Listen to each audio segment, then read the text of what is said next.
បាទសួស្តីទៅដល់បងប្អូន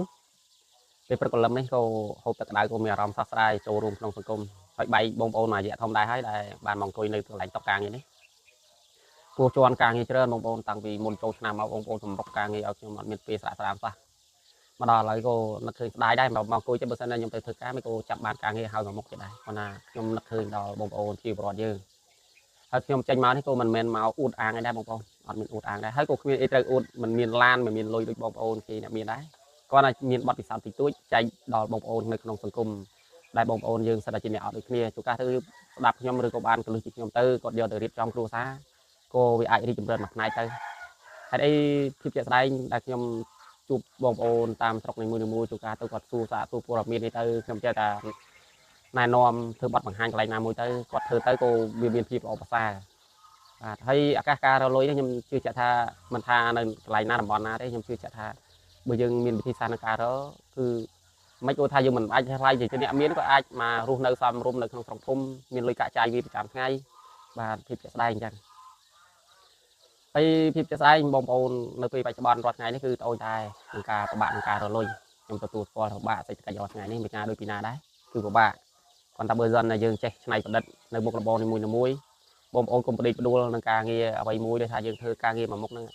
បងប្អូនផ្ដេកផ្ដួលនៅមួយមុខហ្នឹងយើងឧទាហរណ៍បើការងារមួយមុខហ្នឹងយើងធ្វើទៅជាប្រចាំថ្ងៃរហូតជាប្រចាំខែប្រចាំឆ្នាំវាអត់អីទេបងប្អូនដល់អញ្ចឹងហេតុអីខ្ញុំនិយាយថារ៉ាញ់វត្ថុរបស់យើងវានៅតែមានចលនាដើរមានរហូត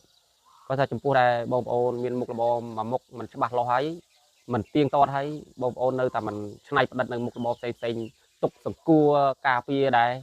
យើងអាការងារដែលយើងធ្វើជាប្រចាំហ្នឹងវាល្អឬក៏ហើយទៅយើងអត់មានអីទៀតបងប្អូនអត់មានការងារស្គាល់ឬក៏បំរុងទុកហើយអានោះយើងត្រូវនៅតែមានការងារធ្វើនៅជាប្រចាំនៅផ្ទះអញ្ចឹងនៅតែមានប្រាក់ចំណូលតិចតួចហូរហែអញ្ចឹងអត់អាការងារនោះក៏យើងនៅមានការងារនឹងរកដែរហ្នឹងឯងជាក្បួនចិត្តសាស្ត្រនីមួយៗដែលខ្ញុំចេះចង់ធ្វើបទបង្ហាញចែកម្លែកទៅដល់បងប្អូនជាប្រវត្តិយើង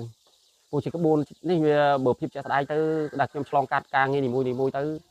គឺខ្ញុំឃើញឱកាសការងារសម្លឹងជាច្រើនមិនថាច្រកណាទេគឺខ្ញុំអាចគិតថា